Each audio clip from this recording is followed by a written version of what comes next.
To build the next generation of the internet, the tech industry is pouring hundreds of billions of dollars into industrial-scale physical infrastructure. Dust, diesel, and heavy machinery are the new engines of the digital economy. But if you work inside the companies funding this boom, it doesn't feel like an expansion. It feels like a recession. Look at this split-screen breakdown of the current tech landscape. On the left, we see the human toll. Amazon has cut over 30,000 jobs across 2025 and early 2026. Intel is right behind them with 27,000 cuts, and Microsoft has eliminated over 15,000 positions. Now, look at the right side of the chart.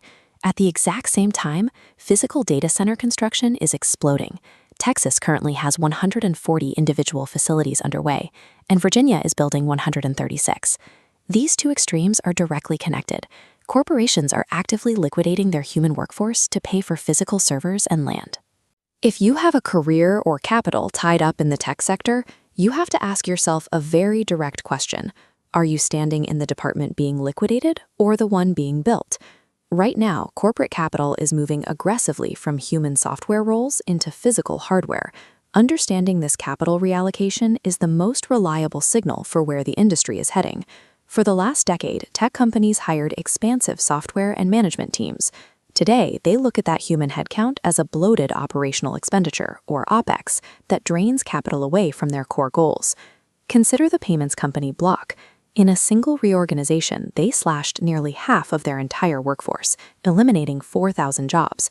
CEO Jack Dorsey was explicit about the reason. He pointed directly to AI automation as the primary driver replacing those roles. The stock market rewarded that decision immediately. Following the layoff announcement, Block's stock price surged over 20% in a single day. We see the same pressure at the top of the market. Amazon has eliminated over 30,000 positions since 2025. They are systematically stripping away layers of middle management. The goal is to streamline decision-making and free up cash to reinvest into priority tech areas. Over at Intel, they are executing a multi-year turnaround plan. Facing severe margin pressures, they are trimming their headcount to carve out $10 billion in cost savings.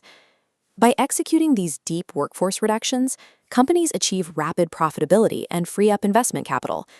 The trade-off is permanent job insecurity for traditional tech workers. The paths that define the last era of tech, junior developer tracks and middle management tiers, are actively contracting. Those jobs are not coming back. Middle-tier software and management roles are no longer the growth engines of Silicon Valley. They are the primary funding source for the AI hardware build-out. That freed-up capital is flowing directly into vast capital expenditures. Big tech is expected to spend $700 billion on physical AI infrastructure this year alone. This build-out is highly localized. Out of all 50 U.S. states, Texas and Virginia are the only two with more than 100 active data center projects underway.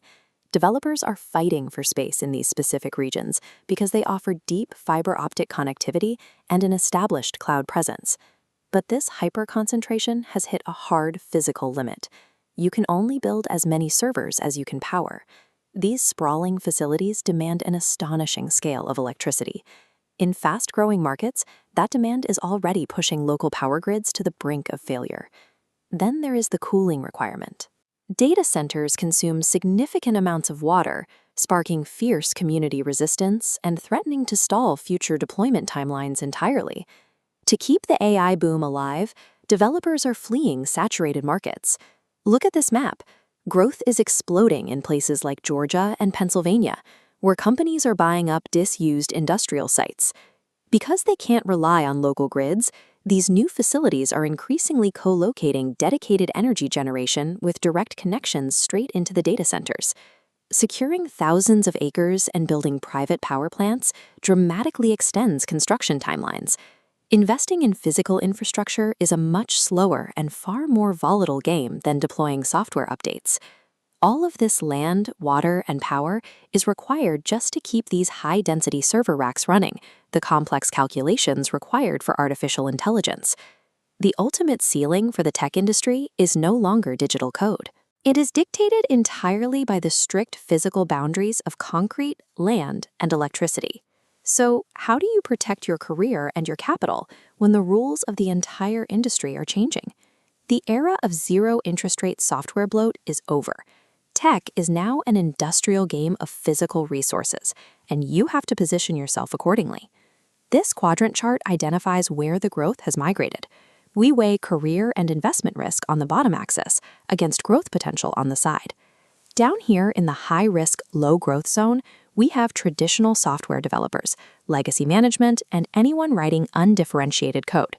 If your job can be done faster by an AI model, you are in the crosshairs for automation.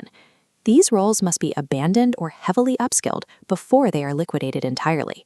Up here in the low-risk, high-growth sector, the clear winners are hardware engineering, AI integrators, and systems architecture. Outside of tech itself, the peripheral picks and shovels industries are poised for expansion. That means energy grid management and industrial real estate. If you are allocating capital, the smartest plays are the systems keeping these servers alive, specifically power generation and advanced cooling technologies clustered in emerging data hubs. This is the stark physical reality of the modern corporate tech balance sheet. To navigate this shift, you must align your career and your portfolio with the physical infrastructure being built, not the legacy systems being automated away.